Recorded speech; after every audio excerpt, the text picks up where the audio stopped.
Hello everybody, this is a continuation of the financial mathematics lesson. So we're going to be continuing with future value, present value, and the sinking fund like I had actually promised in the previous video. So let us get on with it. So the first thing that I'm going to be doing into this in this lesson is the future value annuity. Okay, so we're going to be doing the future value. All right. So the future value has the following keywords. Okay, as soon as you see these keywords in the examination, you should know that you're going to need to apply the future value annuity. Remember that I said that the future value annuity and the appreciation have similar keywords. So these keywords are the following, but I'm gonna let you know what differentiates a future value annuity and the appreciation. Okay, so as soon as you see this keywords, you should know that you should apply the future value or the appreciation, but I'm gonna let you know what difference between the two. Okay, so these are the keywords that you should note when you are going to be dealing with the future value or the appreciation. The first keyword is investment. So if they mention something like invest or investment, okay, so if they mention investment, when you are reading the scenario in the question paper and you see the word investment, you should know that you're either going to deal with the future value. I'm so sorry, I'm going to sneeze. Oh my god, damn. Okay, I'm gonna pause the video before because I don't wanna sorry. Okay, we cool now. I'm so sorry about that. Anyway, as soon as you see the investment, you should know that you're going to apply the future value annuity or the what is it called? The appreciation, okay? But I'm gonna let you know what the difference between the two. Just know that as soon as you see investment, you're gonna either apply the future value or the appreciation. Also, when you see savings, okay? So when you see something like Lee is going to save, or Lee is going to, say invest, and also deposit. So when you see deposit, what else? When you see deposit, when you see in future, okay, in future, when you see stuff like in future, I'm saying, like when you see stuff like installments, okay, so when you see installments, I'm not really sure about this, but I don't it's if it's a double L or single L. Let me see. Okay, it's a single L. Okay, when you see installments, also when you see maybe planning to save, stuff like planning to save. Okay, so when you see this type of keywords, there's a lot of them, just that I don't usually have all of them in my head. Okay, but when you see similar keywords, you should know that you're going to apply the future value or you're going to apply the appreciation. Okay, so this is, before I get into the future value, I want to let you know what differentiates the future value and the appreciation. Okay, so remember what appreciation is. Appreciation is when you tell us that formula that says A is equal to P into 1 plus I to the power of n. This is the formula that we utilize when you apply appreciation, right? So what differentiates the application of the future value and the appreciation? What differentiates them is the installment. Okay, so therefore these keywords apply in both the future value and the appreciation. So investment, savings, deposit, in future, planning to save, accumulation. Maybe somebody wants to accumulate a certain amount after a certain period. Okay, so something like accumulation, this person want to save up until they have a certain amount of money in their bank. Okay, so all of these keywords, they apply to both of them, but what differentiates them is this keyword installment. Okay, so when I talk about the monthly installment, monthly installment only apply to the future value. It doesn't apply to the appreciation. Okay, so installments means that this person is going to go to the bank and deposit a certain amount every month or every quarter or every half year, or so it depends on how it depends on what the company's interest is going to be accumulated, what interest is going to be accumulated in. Okay, so the period in which the interest is going to be accumulated are compounded in. For example, it can be compounded monthly, quarterly, half yearly, weekly, or whatever the case may be, annually. So what differentiates the future value and the appreciation is the fact that for future value, installments apply, but for the appreciation, installments do not apply. So if they talk about monthly installments or quarterly installments or half-yearly installments, then you should know that what you should apply in that scenario is a future value. Okay, so for the appreciation, you're gonna have all of these keywords, but you're not gonna have the installments. Okay, the other thing that that differentiates the two is one-time investment term. Okay, so one-time investment. So if they talk about a one-time investment, they're not going to directly tell you that this is a one-time investment, but they're not going to be talking about the installments. If they're not mentioning the installment, you should know that that is a one-time investment. So let me actually put into the scenario for you to be able to understand this context. Okay, so let us say that you have some money. Okay, so let us say that you have some money in your bank account, or maybe okay, let us actually say that you are working. Okay, you are working wherever you are working at, right? So you have money, you have two different accounts. Okay, so you have a savings account and you also have a personal account. Okay, so that savings account is the account that you utilize to put your savings in. Okay, so you're going to deposit savings into that savings account so that when you need something, you're going to go to that savings account, withdraw some money, and then utilize it to do whatever that you need to do it with. Okay, so you have a savings account, you also have a personal account. Okay, so a personal account is the account in which your salary gets in. Okay, so you receive your salary in your personal account. Okay, and then your savings account is a separate account, so you have two accounts. Okay, right. So when they're talking about the one-time investment, you should know that you're going to apply the appreciation. So this is how it works. Okay, so you're going to get your salary. So let us say that maybe your salary is 50,000. We're just assuming. Okay, we're just making an example. So you get an income of 50,000 every month, right? So you want to save. You want to save up 100, not actually 100,000. You want to buy a house. Okay, so why you want to? Okay, let us say that it's 2025. It's 2025 and you want to buy a house by 2030. Okay, so you want to buy a house by 2030 and this house costs a certain amount. For now we're generalizing, so I'm not going to actually say specific terms or specific values. So I'm not going to say that the house costs something. I'm just going to be like, the house costs a certain value. We don't know what the value is, it doesn't even matter. Okay, but we know that you're going to want to buy a house in 2030. That means in 5 years time you want to buy that house that costs whatever the amount that it costs. Okay, so you're going to take your salary. Okay, you get your 50,000, you take care of your bills and everything, and because you want to buy a house in 2030 which has a certain amount or a certain value, you're going to save up a certain amount. Okay, so that means for you to be able to buy that house, you have to save up. Okay, so you have to save up. So this is the first keyword. You have to save up, you have to deposit. This is the second keyword. So you have to deposit the amount. Okay, so you have to deposit a certain amount in your savings account. Okay, so you also have to invest. Sometimes they're gonna be like invest, so you have to make an investment. So you have to invest. So when you say these keywords, you should know that you're going to either apply the future value or the appreciation. Okay, so I want to let you know what is the difference between the future value and the appreciation, so that you do not get confused in the question paper or in the examination. Okay, so when you say the invest, deposit and save up, you're either going to apply one of the two, either the future value or the appreciation. So please keep that scenario in mind, that you want to buy a house in 2030 and you have a salary of 50,000, which you're going to take a portion of that or a fraction of that, and then you're going to put it or deposit it into your savings account for you to be able to have that money accumulated for you to be able to afford that house. So that is the scenario that we have, right? So this is the difference between appreciation and depreciation. Appreciation and the future value, which is in that scenario that I just created right now. Okay, so this is what's going to happen. So in the question paper, they're going to let you know if this is an appreciation or future value, but they're going to do so indirectly. So this is how you're going to know if it's a future value or appreciation. So if it's an appreciation, they're gonna talk about a one-time investment, but they're not gonna say directly that this is a one-time investment. They're gonna let you know that this is a one-time investment, but not directly. They're gonna do so indirectly. This is how to catch that this is a one-time investment. They're going to be like, Lee is going to invest or save up a certain amount he in his bank, in his savings account. So let us say that you are that person. So they're gonna be like, you are going to save up, or you're going to deposit, or you're going to invest a certain amount into your savings account, and then you're going to let it accumulate. So you're going to let it accumulate. So you're gonna let it accumulate or grow. Okay, so accumulate is growth. Okay, so accumulation is growth. So you're going to deposit or save up or invest that amount from your salary. Remember that you owing have your salary is 50,000, right? So you're going to take that portion, maybe 5,000. So you're going to take 5,000 and you're going to save up or deposit or invest that 5,000 into your savings account. Okay, so if it's an appreciation scenario, then you're going to take that 5,000 and you're going to deposit it, or you're going to deposit it, or you're going to invest it, or you're going to save it up in your savings account. But you're going to do that only once. That means you only want to do a one-time investment or a one-time deposit or a one-time saving up. Okay, so you're going to do that only once. You're going to go to the bank and you're going to deposit that 5,000, and you're gonna do that only once.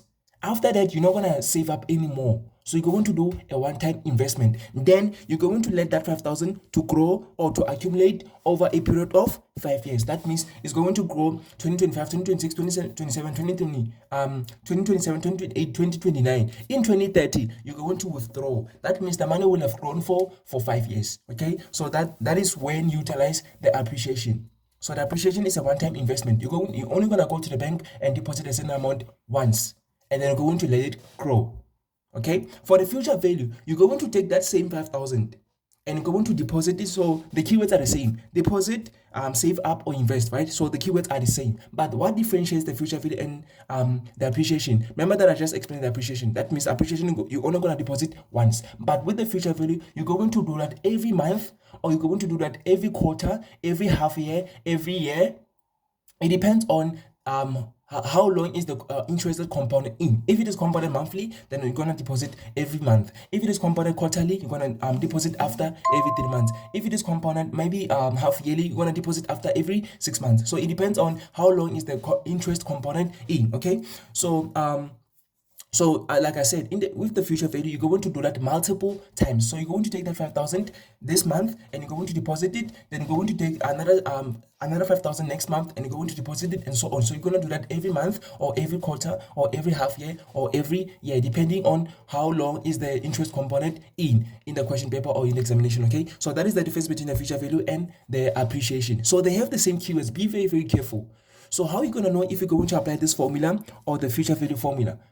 So you're gonna know by an installment or a one-time investment. So if they talk about installment, then you should know that you're going to apply the future value. But if they talk about a one-time investment, which they're going to do so indirectly, they're not gonna tell you that this is a one-time investment, but they're going to be like, somebody deposit a certain amount of money in their savings account, and they're not gonna talk about the installments. They're not gonna be like, this person's going to do so after every month. If they actually say after every month, or per month, or each month, then you should know that you're going to apply the appreciation. But if they mention those per month, every month, quarterly, monthly, and so on, then you should know that you're going to apply the future value annuity formula. Okay, so the other thing that I have to let you know is with the appreciation, and I know that I've already mentioned this in the previous video. I said that with the appreciation and the depreciation, then the N represents the number of years. It does not represent the number of months, or the number of months, or it doesn't represent the number of payments or installments. Okay, so the N, in terms of the appreciation and the depreciation, it represents the number of years, the number of specific years.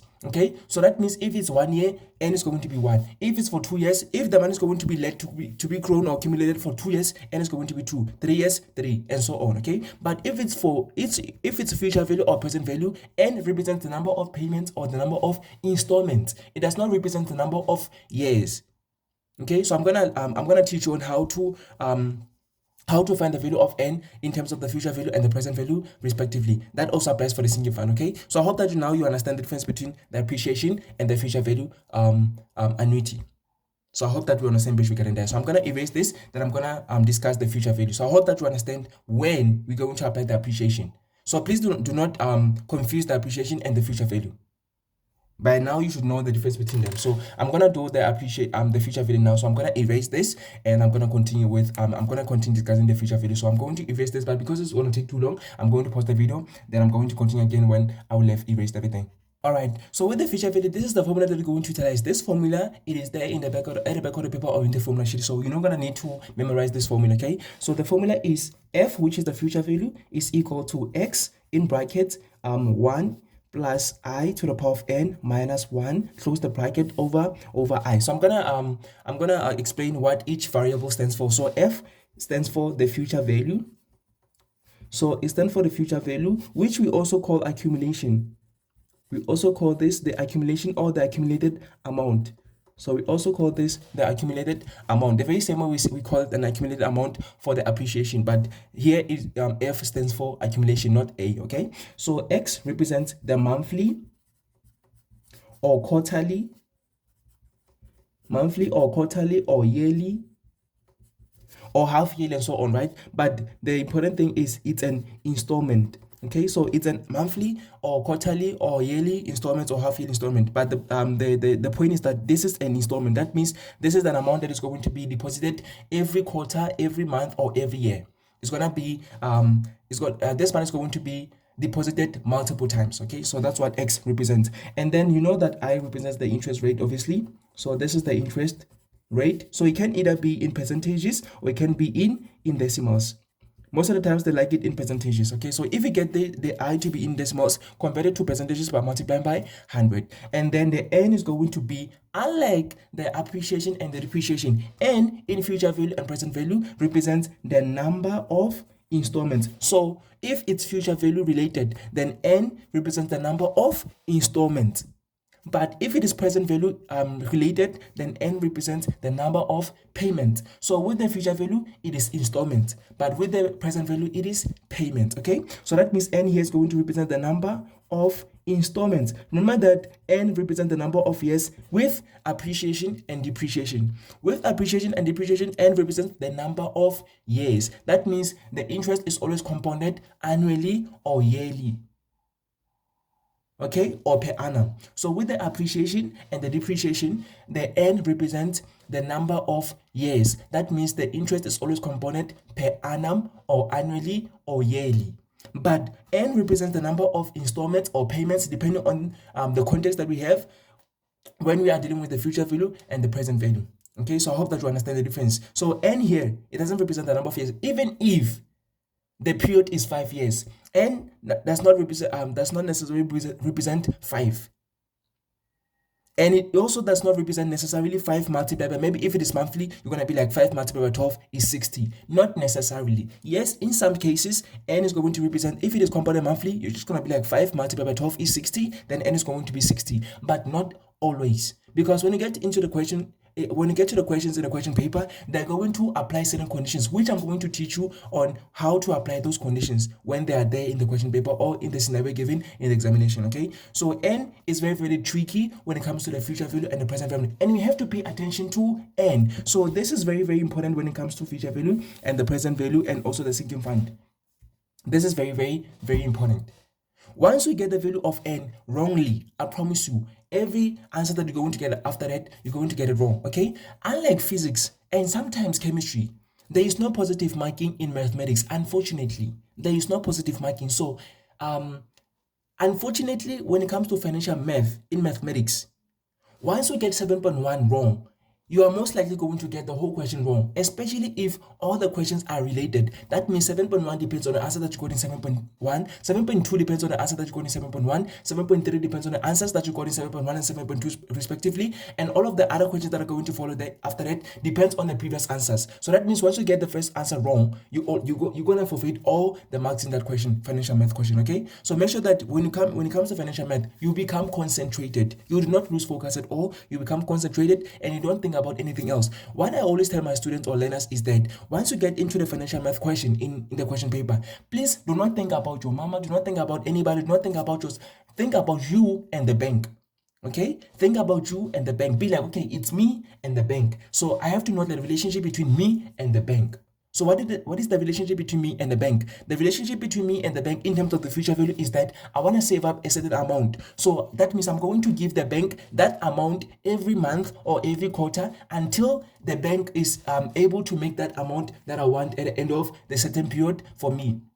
That means I want to have 1 million after 10 years. So that means I'm going to give the bank 20,000 every month for 10 years so that I can actually have 1 million after 10 years. So that when I retire, I have 1 million. And I'm rich and I'm able to take care of my kids and everything. So you have to think about the relationship between you and the bank. Or maybe you want to sort out maybe your problems, or you want to sort out something that is happening in your family or whatever the case may be. And the relationship between your bank, between you and your bank, in terms of the present value is you're going to go to the bank and be like, bank, can you please borrow me this amount? I want to take care of something that is happening at home or something. So the bank is going to give you that money, is going to borrow you that money, and you're going to need to pay back the money to the bank. Okay, so that is the relationship between you and the bank in terms of the future value and the present value respectively. So when you are doing the financial math in the question paper, think about you and the bank. Do not think about the people even in the scenario. So if they say a farmer does this and this and this, Seco does this and this, Sipo does this and this, Mpo does this and this and this, Lee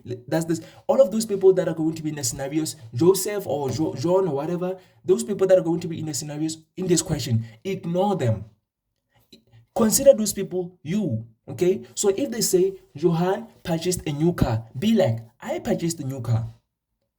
In that way, you're going to be able to relate the question or the scenario in your own context or in your own world. Well, that is how I did it when I was doing grade 12, and I promise you, it worked out for me. I did it since I was in grade 10. I also did it when I was in grade 11 and grade 12.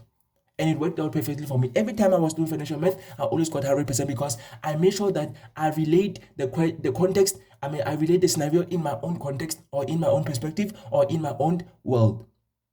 So when you are in a financial math question, please Think about relationship between you and the bank. So ignore everybody. Ignore that everybody's alive. Ignore just be in your own world. So think about me, think about you and the bank. Be like, okay, it's me.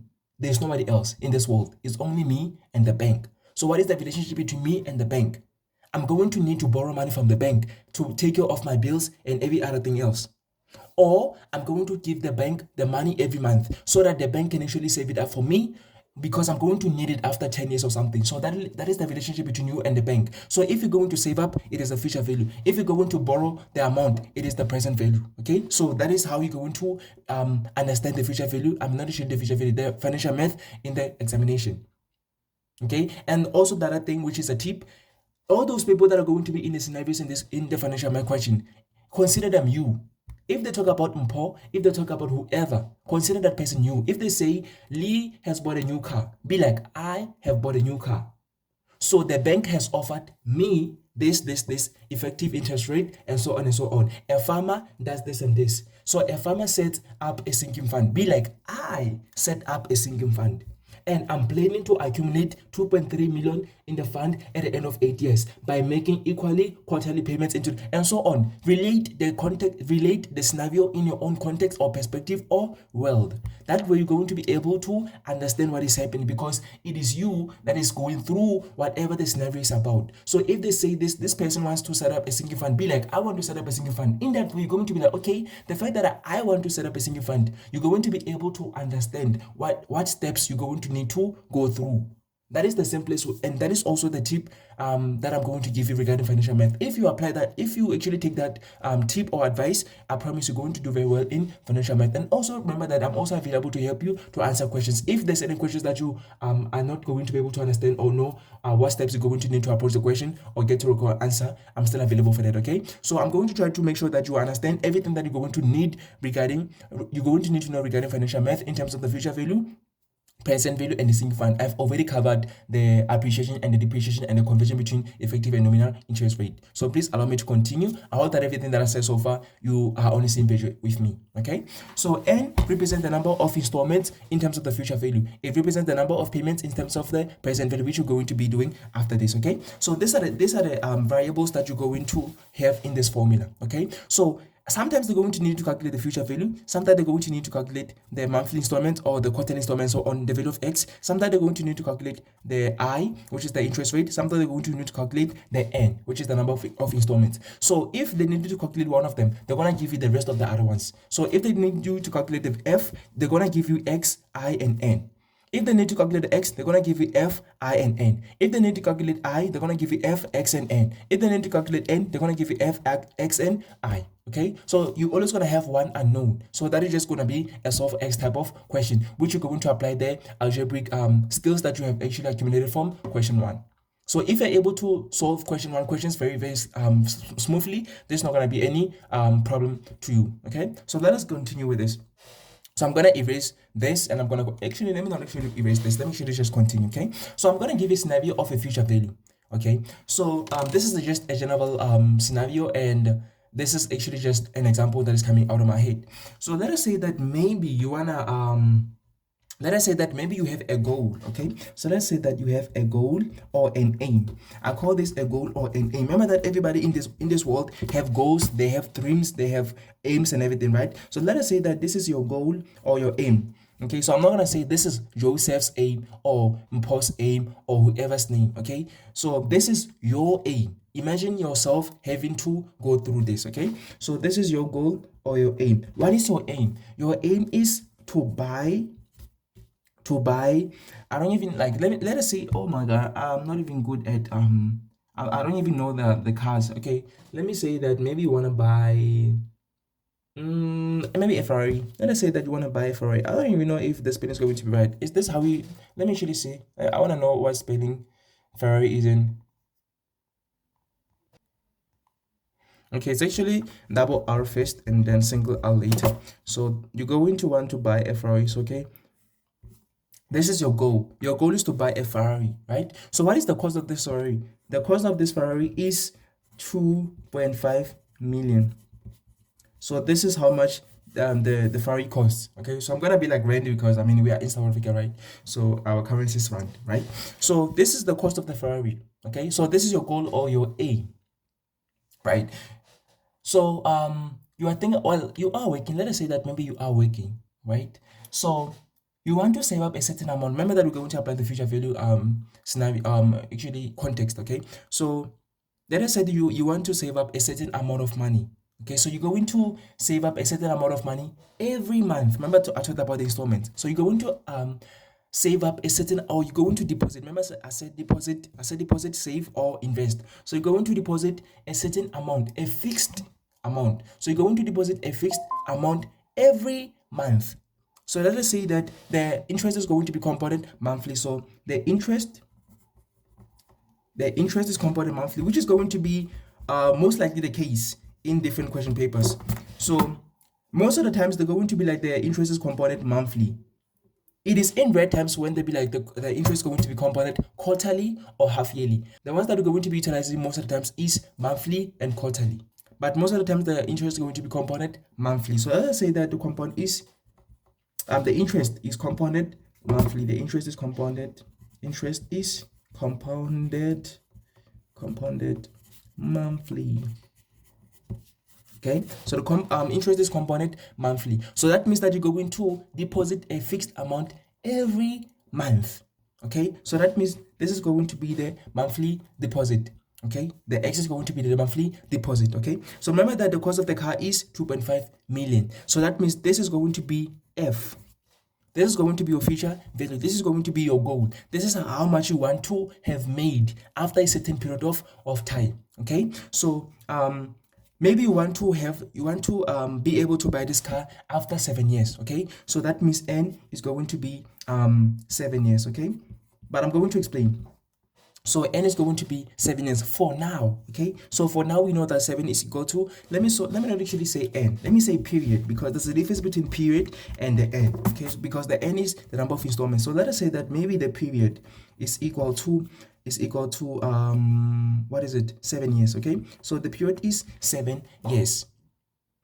Right, so since you have the F, you also have the compound, which is going to be compounded. You also have the interest, which is going to be compounded monthly, and you also have the period. The only thing that you do not have is X, which is the monthly installment. So the question is, how much are you going to deposit every month, or how much are you going to need to deposit every month for you to be able to accumulate 2.5 million after 7 years?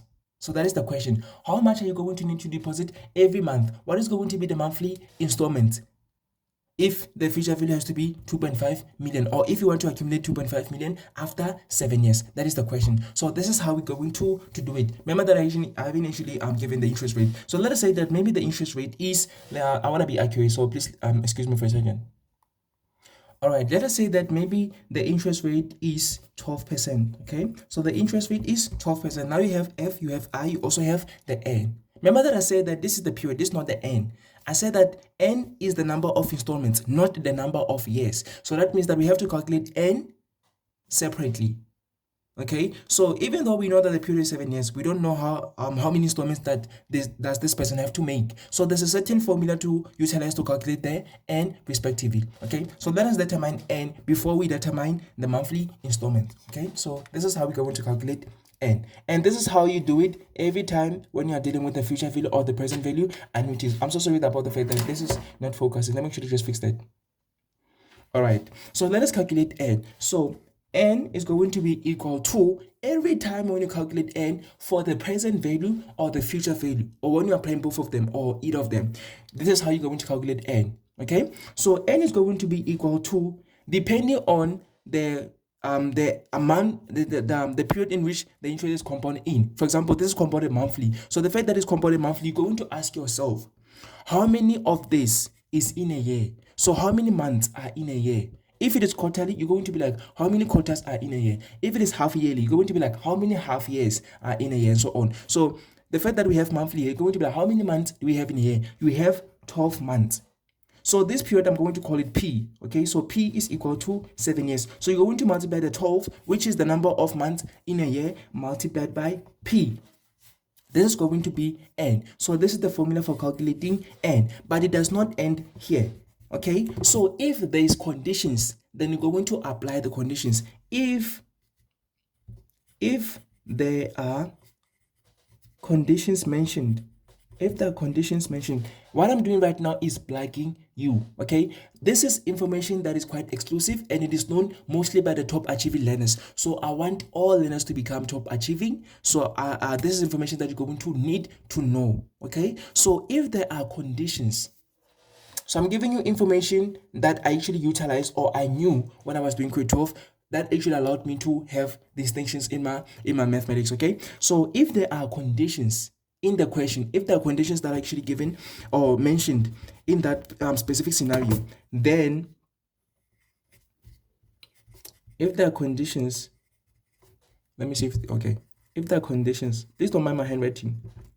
If there are conditions, I told you that when you are listening to my videos or watching my videos, you listen to what I'm saying more than you look at what I'm actually writing. Because I'm not going to write neatly, but I'm going to let you know, I'm going to need you to listen to what I am saying because I'm going to write what I'm saying. So if you don't actually listen to what I'm saying, you're not going to know what I'm trying to write. I know that this is not actually a very good condition word written here, but if you listen to what I said, you're gonna know that I was trying to write condition here. Okay, so when you're watching my videos, please take note of that. Okay, so if there are conditions, then you will need to apply those conditions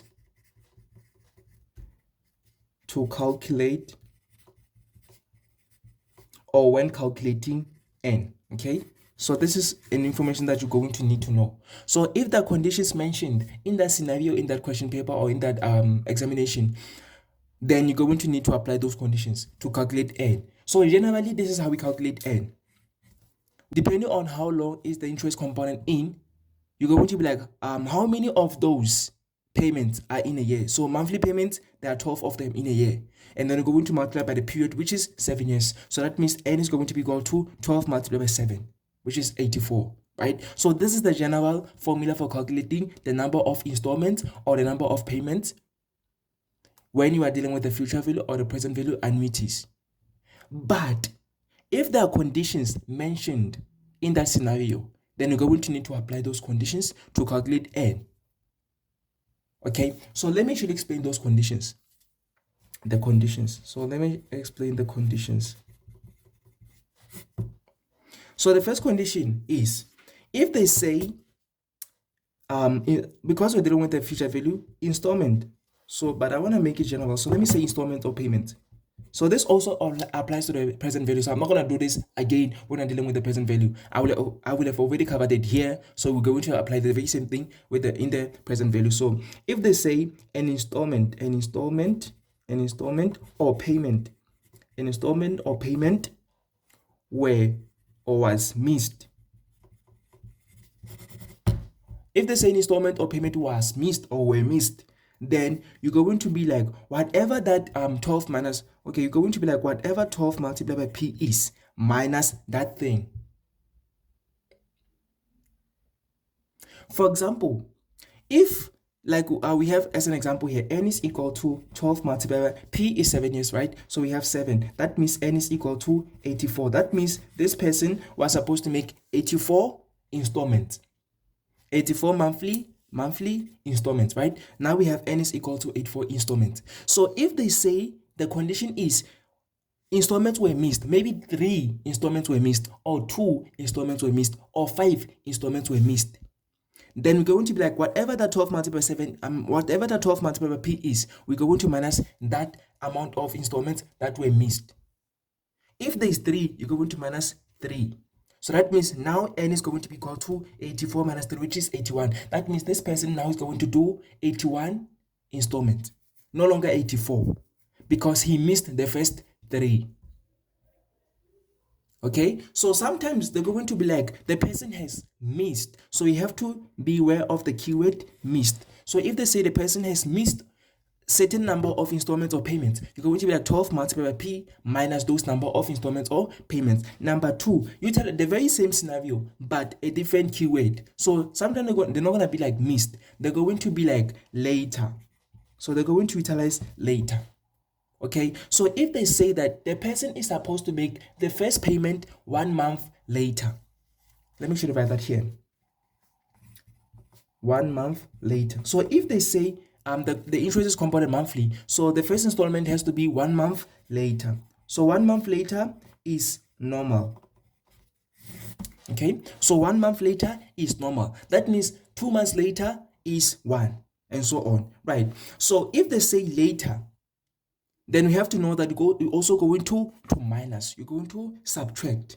Okay, so if they say maybe, again we're saying that 1 month later is normal. That means when the person makes his first installment 1 month later, that means he's on the right track. That means he's doing his things perfectly. But if they say this person is going to do his first installment 4 months later, 4 months what? 4 months later. If they say this person is going to do the first deposit 4 months later, so let me actually emphasize that it is for the first installment. Missed. Okay, missed can be any installment. If they missed any installment, even if it's not actually the first installment or the first deposit, even if it's not the first, missed applies to at any point or any period in that duration. Okay, so missed applies to any period during that duration. Okay, so even if they say like maybe the first installment or the first deposit was perfect, that means the person made the first deposit 1 month later, but they missed the 30th, 31st, 32nd payment or installment, then you're still gonna say -3 because that is the number of payments or installments that they have missed. Okay, so missed applies everywhere, but for later applies to only the first installment. So if they're like this person made the first installment, so the first installment or deposit, the first installment or deposit later. Okay, so if they say this person made the first installment later, then you're going to still say minus depending on the number of payments that our installment that he will have missed. Okay, so if they say maybe he made the first installment or deposit 4 months or let's say 10 months later, remember that he was supposed to make 84 installments according to the end that we have calculated, but this person only made the first installment 10 months later. How many installments has this person missed? So he made the first installment 10 months later. So the first installment is 1 month later. And so on, right? So that means after 1 month, it's going to be 1. After 2 months, 2. After, and so on, right? So the fact that we have 1 month later as normal, and this person has actually missed, or not literally missed, he's going to make the first installment 10 months later. That means he will have missed the first month, second month, third month, fourth month, fifth month, sixth month, seventh month, 8th month, 9th month. But he's going to do the first installment on the 10th month. That means we're not going to count the 10th month because the 10th month is the month that is going to do the first installment. That means when they say this person is going to have missed 10 installments or is going to do the first deposit 10 months later, he will have missed 9 installments. If they say this person only did his first installment 20 months later, he will have missed 19. So you always say -1. If they say he made the first deposit 5 months later, he missed 4. If they say he made the first installment 11 months later, he missed 10. If they say he made the first installment 50 months later, he missed 14. 100 months later, he missed 99. 200 months later, he missed 199. 2 months later, he missed 1. So you always say -1, okay? So if they talk about later, you have to be aware of the number of payments that he will have missed. So if they say 10 months later, the first deposit was done 10 months later, then you're going to be like, he missed 9 payments because he made the first payment on that very same month that they're talking about. So if they say he made the first installment 10 months later, you're not going to count the 10th month because that's when he will have made the first installment. You're gonna count the 9th, the 8th, the 7th, the 6th, the 5th, the 4th, the 3rd, the 2nd, and the 1st. That means you will have missed 9 payments. So I hope that the point is clear on that, okay? So these are the conditions. So these are the conditions when we will have missed or made the first installment certain months later. Okay, so you're going to say minus. So the fact that he will have missed 9 installments, then we're going to be like 84, which is the total, minus 9. And we're going to have 75 75. That means now the person is going to only do 75 installments instead of 84. So if there are conditions, you're going to need to apply those conditions to calculate n. So like I said, n is not necessarily always equal to 12 multiplied by the period, which is going to be the number of years. So usually we say 12 multiplied by the number of years, which you're going to get as 84. But if you are doing a future value or a present value, we have to be aware of the conditions. So there's going to be conditions in those difficult questions. In those difficult questions, there are going to be conditions. So you're going to have to apply them to calculate the n. Remember that I said, once you miss the value of n, everything's going to be affected. And you're not going to be able to get the correct answers. Unfortunately, you might actually forfeit all marks. That means for all that 50 marks that is in the financial math question. So the other conditions are earlier, okay? So sometimes the person is not going to do or make the installments later. He's not going to be late. They're going to be early, okay? So the third condition is earlier, okay? Maybe let us say that this person is going to finish, not actually finish, let us start with the, actually let us do the finish, okay? So maybe this person is going to finish his goal earlier than we had expected him to. So we had expected him to finish his goal after the 84th installment. That means after he had done the 84th installment, he will have accumulated 2.5 million. But this person is going to still be able to accumulate 2.5 million, but in a short period of time. Okay, so that means that instead of actually finishing or reaching his goal after 7 years, he will have finished his goal maybe after 6.5 years, maybe after 6 years, after 6 years, 6 months.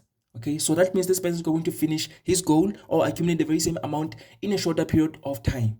So we have to also be aware of those conditions. So sometimes they're going to give you that type of scenario in the question paper. Okay, so we have to be aware of that. We call it an early goal achievement. Okay, so that means this person is going to have been able to achieve his 2.5 million goal in a short period of time or earlier. Okay, so let us say that maybe this person will finish his goal in 7 months earlier. Okay, so they're gonna be like the person finish up or his last, okay, so they're going to be like last installment. So the person is going to do the last installment 7 months earlier. Okay, so the keyword is earlier. Okay, this person is going to do his last installment 7 months earlier. The fact that is going to make his last installment 7 months earlier, he will still make 2.5 million, but he's going to achieve that in a shorter period of time. That means he's only going to achieve that in 6 months. I mean, in 6 years. In 6 years, 5 months. So that means the next 7 months, he's not going to make any installment because he will have already finished his goal. Okay, so if they say earlier, you minus. So if they say the last installment is a certain amount of time earlier, then you're going to minus those number of installments that you will have actually missed. Okay, so this is the same as missed because he's not gonna make those 7 installments because he made his last installment 7 months earlier. Those 7 months, he's not gonna make any installment. That means we're going to have to minus 7 from the total of 84.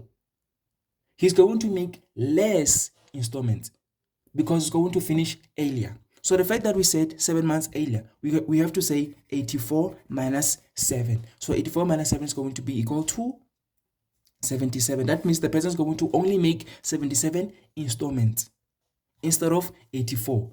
Because he's going to make the first installment, the second, the third, the fourth, the fifth, the seventh, and so on until he reaches the 77th installment. So on the 77th installment, that is going to be his last installment. That means the next 7 installments, he's not gonna make them. That means he's only gonna do 77 installments. So I hope that you understand that. That is when they say his last installment is going to be maybe 7 months earlier, or 5 months earlier, 3 months earlier, and so on. So you say minus the number of installments that he will have missed. So this earlier and missed are the same. Not directly the same, but they are technically the same. Okay, so you have to be aware of those kind of conditions. The last condition is also earlier, but it is an earlier which we add. Okay, so this person is going to make his first. So this earlier is for the last installment, and this earlier is for the first installment. There's a difference between the earlier of the last installment and the earlier of the first installment. Okay, so the earlier of the last installment you minus, but the earlier of the first installment you add. So maybe let us say that this person is going to make his first installment. So the first installment, he's going to make his first installment 7, or not usually 7, let us say maybe 9, okay? This person is going to do the first installment 9 months earlier. So the keyword is still earlier, okay? So the person is going to do the first installment 9 months earlier. So the fact that he's going to do his first installment 9 months earlier, instead of making the first installment on that say or on that period, or maybe, for example, let us say that maybe this person was supposed to make the first installment in October, okay? So the person was supposed to make the first installment in October, but he made the first installment 9 months earlier than October. That means this person is going to do the first installment in February. So February, the first installment. March, the second installment. April, the third. May, the 4th. June, the 5th. July, the 6th. August, the 7th. September, the 8th. Then October is going to be the 9th. Okay, so that person is going to have made the first installment 9 months earlier. So that means we're going to add 9. So we're going to be like, okay, so the total number of payments or installments that he was supposed to do is 84. But the fact that he made 9 months earlier installment, we're going to have to add that 9, because it is 9 plus the total that is going to do. Because it's going to start in October, he's supposed to finish in October 7 years later. So he was supposed to start in October and finish in October 7 years later. But he made 9 months earlier monthly installment. That means we have to add those 9 on top of the total that we have. So we're going to be like 84. Instead of minus, we're going to be like plus. Okay, so we're going to be like 84 plus 9. That means it's going to make 93 installments. So n is going to be equal to 293. So if he make the last installment earlier, if the last installment is earlier, you minus. Repeat. If the last installment is earlier, you minus. But if the first installment is earlier, you plus. If the first installment is the one that is earlier, you add. If the last installment is the one that is earlier, you subtract. So I hope that you got that. Please note that it is not always going to be the case that n is going to be an even number. For example, here we have 12 multiplied by 7 is 84. When it comes to the future value and the present value, n can be any random number, especially if there are conditions that needs to be applied. If there are conditions, n can be any random number. For example, here we have 77, it's an odd number. Here we have 93, it's an odd number. It can be any number, it can be a prime number, whatever the case may be. So after applying the conditions, n can actually change to become any number, even 71, 73, 52, and so on. Okay, so it's not always going to be the case that you're going to be like 12 multiplied by the number of years, and maybe you get 84, or maybe you get 72, you get 24, and so on, 36, 48. Okay, it's not always going to be the case that you're going to get multiples of 12, or when it is quarterly, you're going to get multiples of 4. No. After the conditions are applied, you have to add number of payments or installments, and you also have to subtract number of installments or payments. Sometimes you have to add and subtract at the same time, depending on what the scenario has actually given you as the conditions. Okay, so what you just have to understand are these 4 conditions. These are the only 4 conditions that you're going to find in the question paper or in any scenario in the financial math question. So the conditions are the ones that usually make these questions difficult.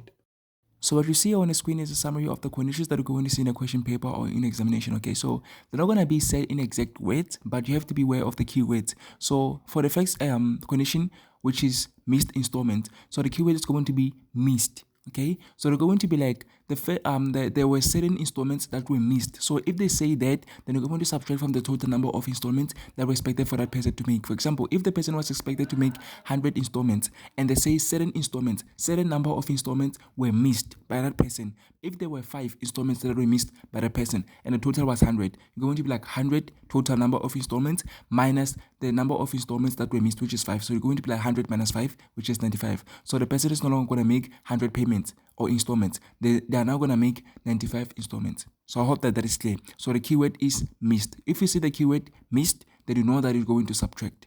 The second condition is they're going to be like the first installment was made certain number of months later. Okay, so since the first installment was made a number of months later, then you're going to subtract. Okay, so instead of the person making the first installment in January, they're going to make the first installment in July. That means they have missed six payments or installments. So you're going to subtract 6. So I hope that is clear. When I say the first installment was done later, you subtract. And also the third condition is if they say the last installment, the last, not the first, the last installment was made earlier.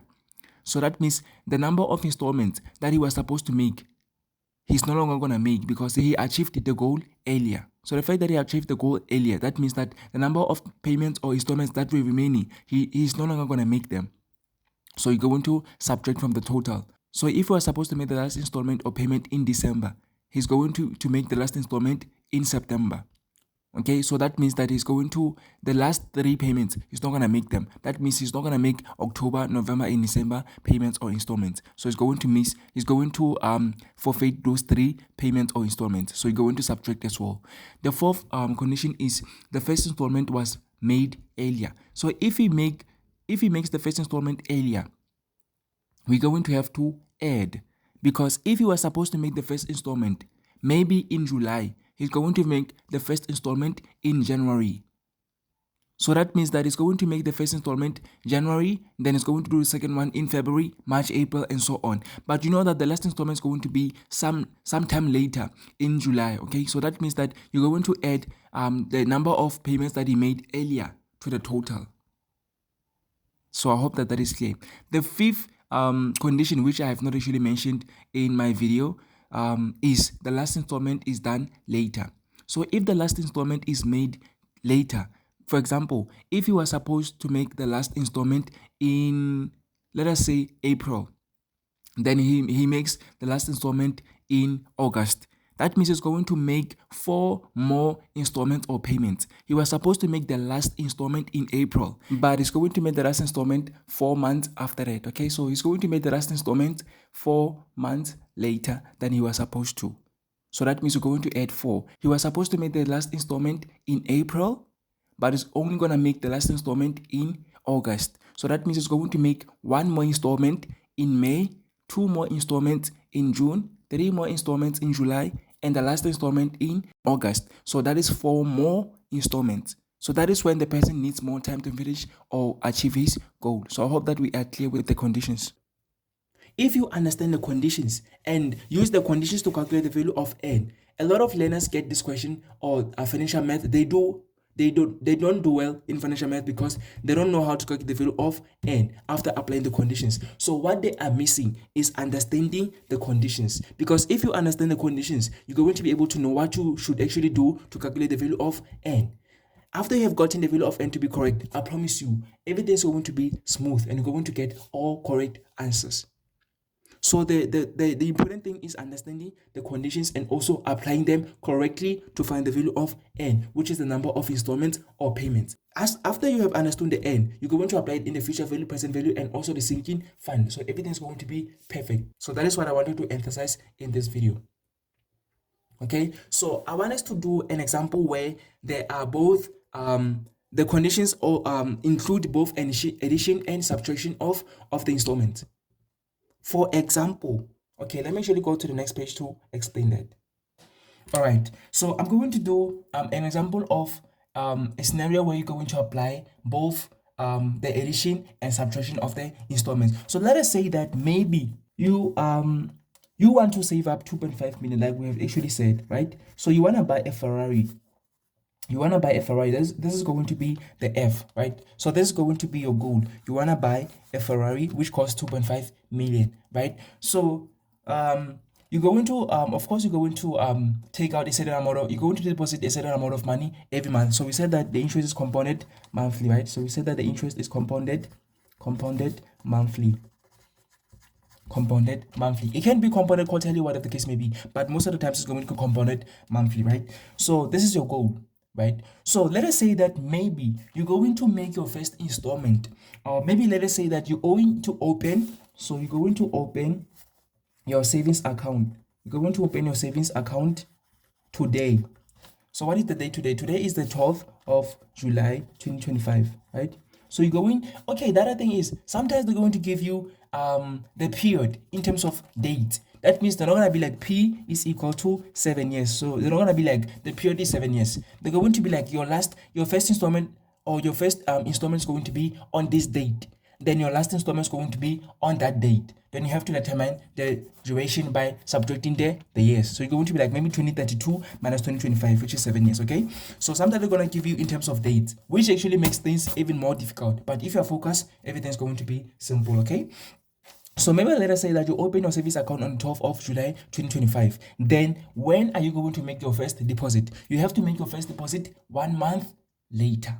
Okay, so you're going to make your first deposit 1 month later. Remember that this is the first deposit or first installment. I'm so sorry. Let me actually just quickly sharpen my pencil because now these are not actually becoming clear. Okay, so you're going to make your first deposit or first installment 1 month later. That means you're going to make it on the 12th of August 2025. Okay, so this is when you will have opened your savings account, and this is going to be when you will have made your first deposit. So because we're talking about a 7-year period, so we're talking about a period of 7 years, that means your last installment, your last installment or your last deposit. Installment is the same as deposit, okay? So your last installment is going to be 7 years later, okay? So since we are counting from the day you have opened your first your savings account, which is the 12th of July, that means 7 months later is going to be the 12th of July 2032. So the 12th of July 2032. A lot of learners asked me, why do you say 12th July 2032 and not 12th August 2032?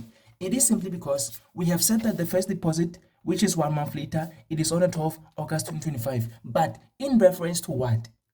It is in reference to the day that we have opened our savings account. We have opened our savings account on the 12th of July 2025, and the first installment. How do we know that it is going to be the first, or it's going to be 1 month later? Because we have actually had the 12th of July as the reference. Okay, so we count from 0, 1, 2, 3, 4. The reason we say 1 is 1 is because 0 is the reference. But if -1 was the reference, then 1 was going to be 2. Because whatever that we have as reference, we consider it 0. Then the next is going to be 1, and the next is going to be 2, and so on. Okay, so the reason we say 1 is 1 is because we have 0 as the reference. The reason we say 2 is because we have 0 as the reference. So that means we have 1, 2. But if -3 was the reference, then let us see what 1 was going to be. Let us see what 1 was going to be. So 1 was going, because we have this as reference. So reference, we could refer to it as 0. Let us see what 1 was going to be. 1 was going to be, okay, well, we was going to have 1, 2, 3, 4. That means 1 was going to be 4. So we was going to have 1, 2, 3, 4. So the reason we have 1 as 4, it is because we have -3 as the reference. So the reason we have the 12th of August as 1, this is 1 month later. The reason we have 12th of August as 1, it is because the 12th of July is the reference. So this is what we're going to refer to every time. So that means 7 years later, it's going to be in reference to the 12th of July 2025. That is why it's going to be 12th July 2032 and not 12th of August 2032. Okay, so I hope that we are clear with that one. So this person is going to make his first deposit on the 12th of August 2025, but his last installment of deposit is going to be on the 12th of July 2032. This is when they give us in terms of the date, but it still means 7 years period. Okay, so this is what we know. And then we have not yet applied the conditions. Now we're going to apply the conditions. So please allow me to pause the video, and then because it's going to take us longer for us to erase all of this.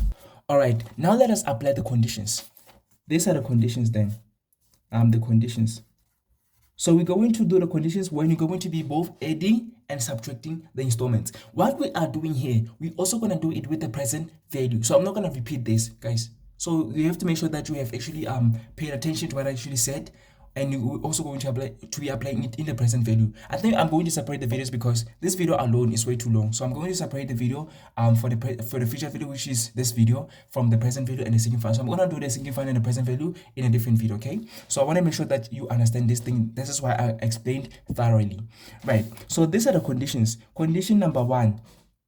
Condition number one, instead of this person making the first deposit on the 12th of August 2025, the person is going to do the first, he's going to make the first deposit or the first installment on the what? On the, okay, let us say first deposit. So he's going to make the first deposit on the 12th of December 2025.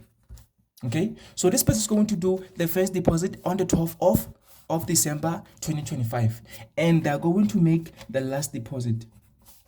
Not really. So let us say that number two, and the person is going to miss.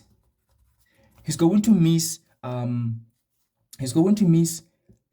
what? He's going to miss the 37th, 38th, and the 45th. Okay, so these are the payments that is going to miss during that duration of 7 years. Okay, so it's going to meet the 37th, 38th, and the 45th installments, because this is in terms of the future value. It has to be installment, not payment. So it's going to miss this installment. Okay, so these are the installments that is going to miss. He's going to miss these 3 installments, right? And he's going to make his last installment. So the last installment is going to be on the 12th. So once they say that he opens the savings account on the 12th of July, everything is going to be in reference to the 12th. Okay, so it's going to be, the last installment is going to be on the 12th of, maybe the 12th of, instead of the last installment being on the 12th of July 2032, the last installment is going to be on the 12th of let us say that July, let us say maybe January 2032. These are the conditions. All right,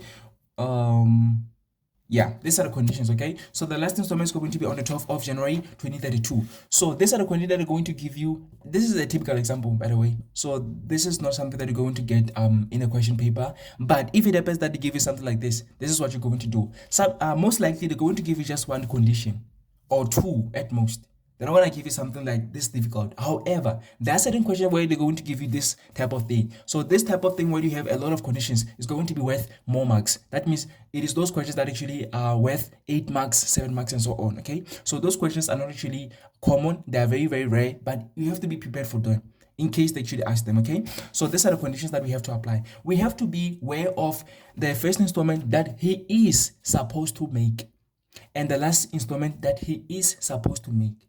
So we have to determine the value of n. So we're going to be like n is equal to, we're going to be like, because it is compounded monthly, we're going to be, how many months are in a year? There are 12 months in a year. We have to multiply by the period, which is 7 years. That means we're going to multiply by 7. So we're going to multiply by 7. Then we're going to apply the conditions. Remember that I said when there are conditions, you have to apply them. So the first condition says the first deposit is on the 12th of December 2025. So he was supposed to make the first deposit on the 12th of August 2025, but he made the first deposit on the 12th of December 2025. So that means they have missed how many installments? He was supposed to make 12 on the 12th of August. He made it on the 12th of December. So that means he missed the what? He missed August. He didn't make it on August. He didn't make it on September, not October, not November, but he made it on December, right? So we're not gonna count December. That means the person missed 4 installments. He missed August, September, October, and November. That means he missed 4 installments. So that means we're going to minus 4 because they're the ones that he missed. He didn't make those installments. So we're going to have to subtract them. Okay, so we're going to be like minus 4. Number 2. So this is the first condition applied. We're going to minus 4 because those are the number of installments missed. So the second condition is he's going to miss the 37th, the 38th, and the 45th installment. It doesn't matter if they're talking about the 37th, 38th. These numbers, they have nothing to do with the total amount, which is 2.5 million. Okay, so that means we're just going to count how many installments did the person miss. He missed 37th, 38th, and 45th installment. Okay, so how many installments did he miss? He missed 1, 2, and 3. The fact that he missed them, he did not make those installments. We have to minus them. So we're going to minus 3. Then the last condition is going to be the last installment is made on the 12th of January 2032. So that means this person was supposed to finish his last installment on the 12th of July 2032, but he finished earlier than that. He finished on the 12th of January 2032. Okay, so that means this is earlier, but it's an earlier of last installment. Remember that I said there's an earlier of first installment and there's an earlier of last installment. So since this is an earlier of the last installment, this is an earlier of the last installment, we have to subtract. But if it was an earlier of the first installment, we had to add. Let me write out that because I think you're going to forget it. I'm going to erase it, but for you to be able to add it into your notes, I'm going to write it down here. You're going to need to pause the video and then write it into your notes, okay? So if an earlier, okay, so for an earlier of first deposit, add, okay, you add. But earlier of last deposit, you subtract,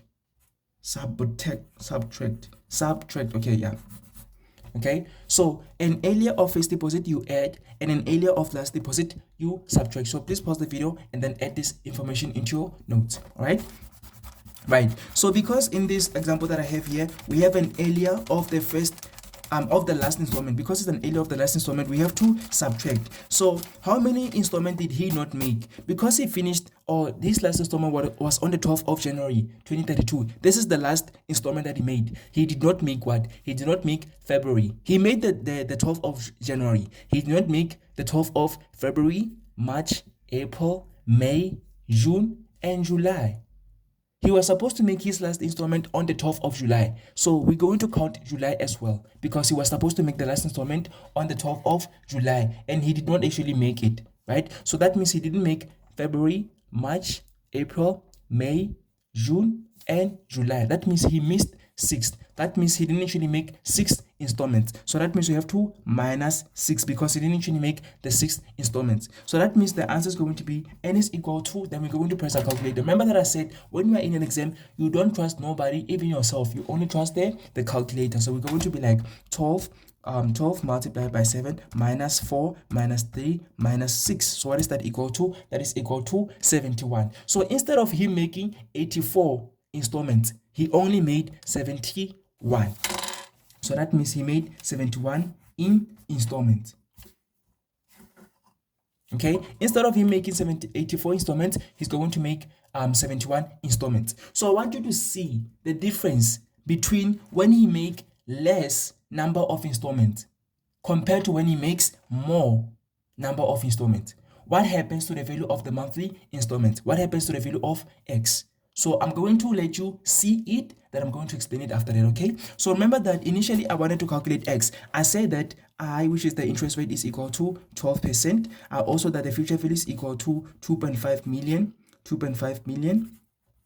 I also said that N is equal to I said that P is equal to 7. Oh my god. I said that P is equal to 7. I'm talking about the small p, our P. I'm not talking about the P of the present value. I'm going to do the present value in a different video, okay? So after I'm done calculating the X here, I'm going to be done with the video. Then I'm going to do the present value and the significant in a different video, okay? So I don't want this video to be way too long. I know that it's already over an hour, but I'm going to need you to bear with me. This is a lesson. This is not actually us tackling a certain questions. That is why it is this long. It is a lesson, okay? So I said that, well, initially we're going to be like N is equal to 84. So we're going to do a normal future value annuity, okay? So we're going to initially be like N is equal to 84. This is going to be the first example.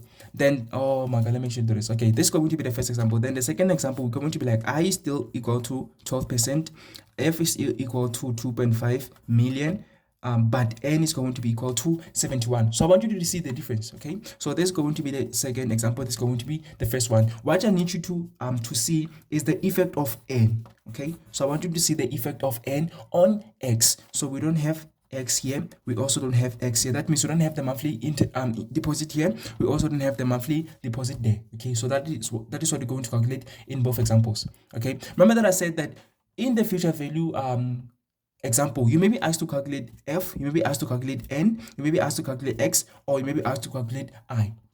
So you're just going to apply algebra. You're just going to have a solve for X type of question. So it's not difficult. You're only going to have one unknown and one equation, and you're just going to apply your algebra. You're going to apply logarithms when necessary. You're going to apply everything when necessary, okay? So here we're going to be solving for X, which is the monthly installment. This is the type of question that is going to be asked a lot in the financial math question. You're going to be asked to calculate the X, which is the monthly installment.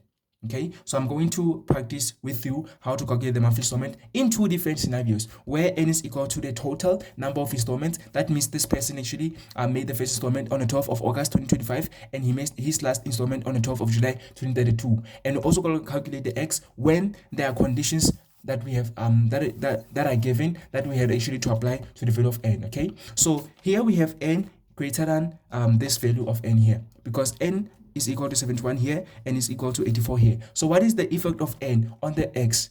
So when n is greater, what happens to x? When n is decreased, what happens to x?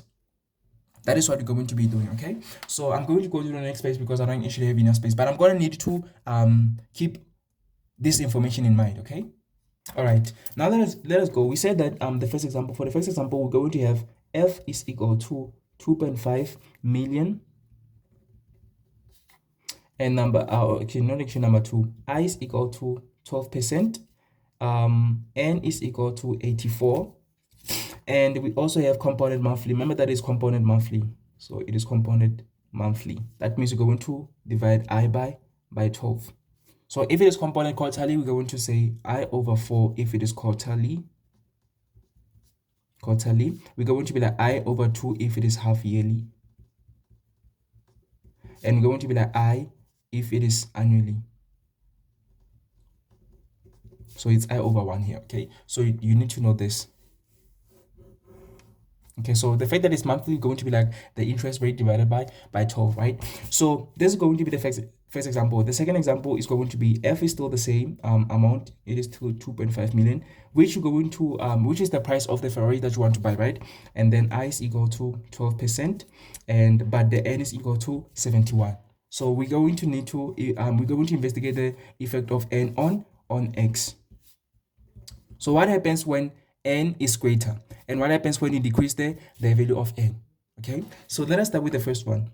So we're going to be like f is equal to this formula. You have it in the back of the paper or in the formula sheet. So we're going to be like f is equal to x and 1 plus I to the power of n minus 1 over I. So we have f, which is 2.5 million. So we have 2.5 multiplied by 10 to the power of 6, or you can just be like 2,500,000. Okay, if you want to put it in that way. So we're going to be like x, that is what we're calculating, and we're going to have 1 plus I, which is 12%. So 12% is 0.12 divided by 12, because the compounded monthly. Then we're going to have n is equal to 84. So we never, when you're dealing with the present value and the future value, we never say something multiplied by something here. You write the value of n directly. That means you're going to calculate n separately. Then whatever value of n that we have calculated, you're going to put it here. You never want to say 12 multiplied by 7 here. So we don't actually multiply anything here when it comes to the present value and the future value. Okay? I don't want to see you multiplying 12 by 7 here. Please do not do that. Calculate n separately. Take that value of n that we have calculated and put it here directly as a solid number. We don't want to see any product being done here. Something multiplied by something. Don't do that, okay? So we already have calculated n to be 84 separately. Then we're just gonna put it here as solid as it is. So 84, then we're going to be like minus 1, and we're going to be like 0.12 divided by 12. So to calculate the value of x, we're going to be like x is equal to, so we're going to cross multiply. So f multiplied by the denominator, then divided by the numerator. So we're going to be like 2.5 multiplied by 10 to the power 6 multiplied by 0.12 over 12 divided by 1 plus 0.12 over 12 to the power of 84 minus 1, and we're going to press our calculator and find the monthly installment. Okay, so we're going to be like 2.5 multiplied by 10 to the power of 6 multiplied by 0.12 divided by 12 divided by 1 plus 0.12 divided by 12 to the power of 84 minus 1. Right, so this is what you're going to type into the calculator, and we're going to press the equal sign, and then to two decimal places we're going to have 19,131 rand 83 cents. So this is going to be the monthly installment. So it is going to be equal to 19,131 cents 131 rand 83 cents. So this is going to be the monthly installment when we have these conditions. Okay, so I'm gonna need to compare it with the monthly installments when you have n is equal to 71, meaning after applying the conditions, right? So let us calculate x when n is equal to 71. So number 2, f is equal to the same formula, 1 plus I to the power of n minus 1 over I. Then f is still equal to 2.5 multiplied 10 to the power 6, and then we have x. We have 1 plus 0.12 divided by 12. This time is 71 minus 1 over 0.12 over 12. And then of course we're going to be like x is equal to 2.5 multiplied 10 to the power 6 multiplied by 0.12 over 12. So we have cross multiplied divided by denominator, which is numerator, which is 1 plus 0.12 over 12 to the power of 71 minus 1. So x is going to be equal to, so we're just gonna put 71 where we see 84. 71. Come on. Okay, so this is what we have, right? So we're going to be like, this is equal to 24,346 rand 75 cents. So we have monthly installment as 24,346 rand 75 cents. So let us compare these two answers here. Okay, let me actually highlight them so that we can see. So I'm talking about this value here and this one here. So we have to compare these two values. Okay, so how do they compare? What is happening? So what has happened here? We had 84 as the value of n, and here we had 71 as the value of n. Okay, so here we had 84 as the value of n. Actually, let me actually highlight it. So here we had 84 as the value of n, and here we had 71 as the value of n. So what is the effect of the value of n on the monthly installment? So pick at how this value of n here was 84 and the monthly installment was 19, but after it has become 71, meaning we have decreased the value of n. So when the value of n has been decreased, what has happened to the value of x? The value of x has increased. So when you decrease the number of payments or the number of installments, then the monthly installment, the value of the monthly installment is going to increase. You're going to make larger monthly installments. So when you decrease the number of installments, then you're going to have to increase the monthly installment. So when n decreases, x increases, and when n increases, x decreases. So that means the number of installments and the monthly installments themselves. So the number of installments and the monthly installments themselves, they are inversely proportional. When you decrease the number of installments, the monthly installments themselves increase. When you increase the number of installments, the monthly installments themselves decrease. So that means they are inversely proportional. Why is that the case? Let us say that maybe you owe me, okay, maybe let us say that you owe me 100 rand. Okay, so you owe me 100 rand and I want that 100 rand after 5 months. So that means you have to pay me 20 rand every month, right? Because I want it after 5 months, right? So that means you have to pay me 20 rand every month. That means you have to pay me 20 rand in July, 20 rand in August, 20 rand in September, 20 rand in October, and lastly 20 rand in November. You will eventually pay me back my 100 rand. So you're going to do that in 5 months. So you're going to pay me 20 rand every month. But what is going to happen to the number, the payment that you're going to do every month when you decrease the number of months? That means instead of actually paying me the last amount in November, you're going to pay the last amount in September. Okay, so you're going to do the first payment in July, August, and the last payment is going to be in September. So you're only going to do 3 payments. So the fact that you're going to only do 3 payments, you still owe me 100 rand. So how are you going to pay me my 100 rand if you're only going to do 3 payments? That means you have to increase the payment.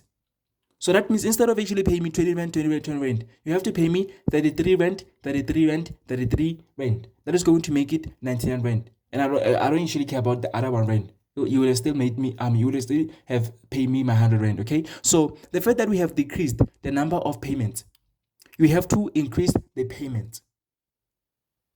The fact that we have increased the number of payments, we have to increase the value of the payments. That means the fact that you have actually, you're going to pay me back my 100 rand in 3 months instead of 5. You're going to have to increase the payments to 33 rands instead of 20 rands. So that is what is happening here.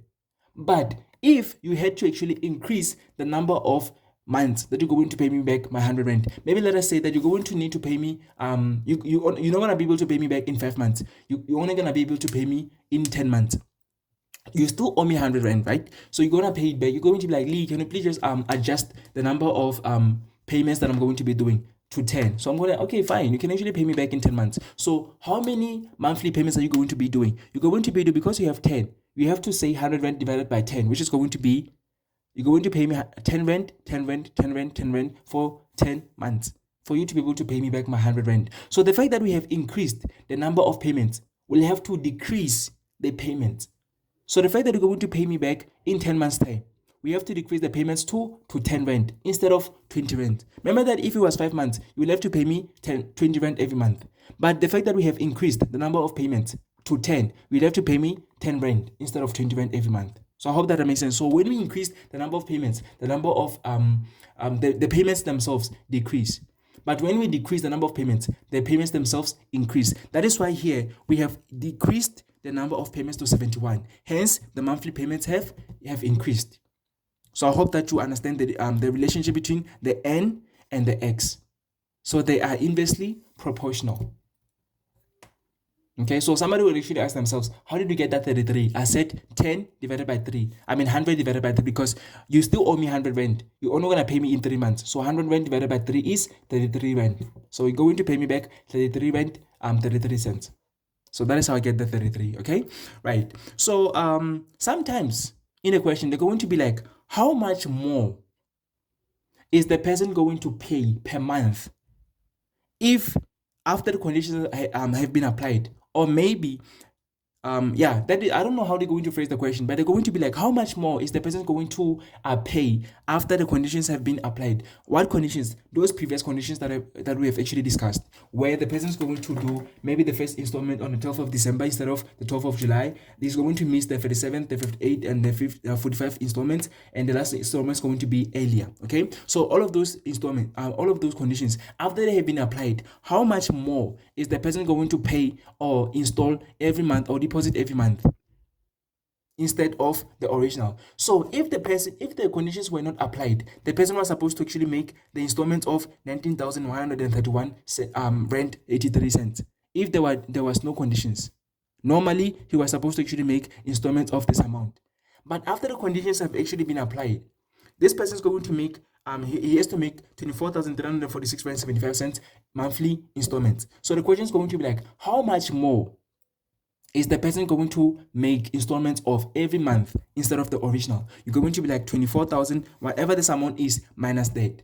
So we're going to be like, this is how much more the person is going to pay every month or deposit every month. So we're going to be like 24, oh my god, we're going to be like 24,346 rand 75 cent minus 19,131 rand 83 cents. So we're going to be like 5 minus 3, 2, 17 minus 8 is 9, 5 minus 1 is 4, 3 minus 3 is 0, 3 minus 1 is 2, 14 minus 9 is 5.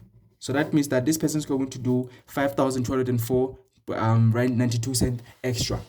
So that means instead of actually paying 19,131, he will have to increase that 19,131 and 83 cents by 5,204 rand 92 cents every month for him to be able to pay to make 2.5 million after 71 payments or after 71 installments. The fact that we have actually decreased the installments, he will have to increase the monthly payment by what? By 5,204 rand 92 cents every month. So these are the type of questions that are going to ask you in terms of the future value. There's no question that are going to ask you in future value annuity except the one that I've already covered in this video. Okay, so these are the only questions that are going to ask you in terms of the future value. The present value is quite complicated than the future value. Future value is very, very simple. The present value is the one that is quite complicated. Okay, so we're going to do a present value and a significant together in a different video. So that means we are done with the future value. These are the only questions that are going to ask you in the future value, or at least these are the type of questions to expect in the future value examples in the question paper. Okay, so please do not forget the question where they're going to be like, how much more or how much less. So if they say how much more, this is what you're going to do. You're going to say this amount minus that. Okay, so you're going to be like the new amount minus the old amount. Okay, but if they say how much less is if the value of n will have increased. So when the value of n will have increased, maybe this 71 is not actually 71, maybe it is 93. So that means we have actually increased the number of payments. This means this value is going to decrease. So let us actually do it. I wanted to say it. So if we put 93 there, if we say the number of payments has increased to 93 after applying the conditions, what is going to be the monthly installment? The monthly installment is going to be, we're going to put 93 here. So what is going to be the monthly installment? Is going to be 16,000. You see, so it's going to be 16,000. How much? 16,416. So 16,416 rand 82 cents.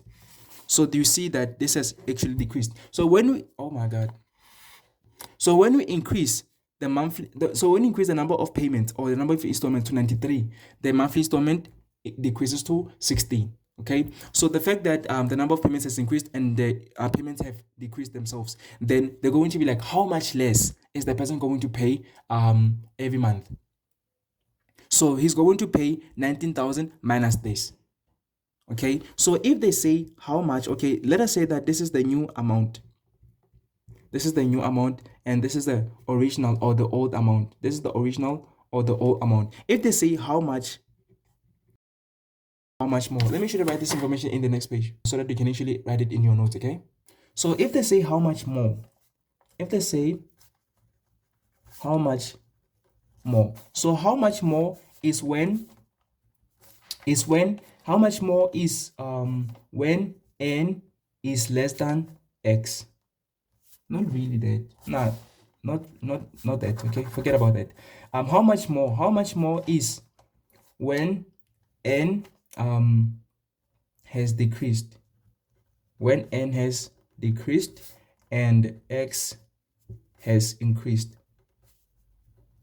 Okay, so how much more is when n has decreased and x has decreased? So to calculate how much more, you're going to be like x new minus x old. Okay, so this is what you're going to apply. Okay, so forget this. Forget this.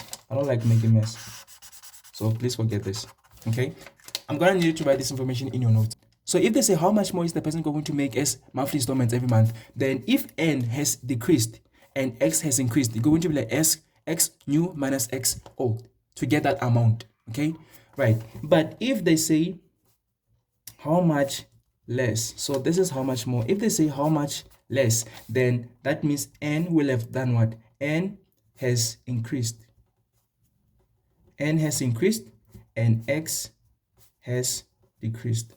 So x has decreased. So you're going to be like x old. You're going to be like x old minus x new. Okay, so you're going to utilize this formula. So this is typically what you're going to need to know and to apply in the future value question in the examination. Okay, so there's nothing that I'm going to ask you besides everything that I've covered in this video. I know that this video is too long, but it was actually a lesson regarding the future value annuity. Okay, so I hope that this video you've actually enjoyed and it actually helped you to understand the future value annuity, and all of this information that I've actually covered in this video, you're going to apply it in the question paper or in the examination. There's nothing out of this that I've actually covered in this video that you're going to be asked in the examination. But if you still do not understand anything at all, please let me know so that I can try to explain something or maybe try to help you to tackle a specific question. Okay, so I hope that you have enjoyed the video. Thank you very much. See you in the next video where I'm going to be doing the present value and the sinking fund. Thank you.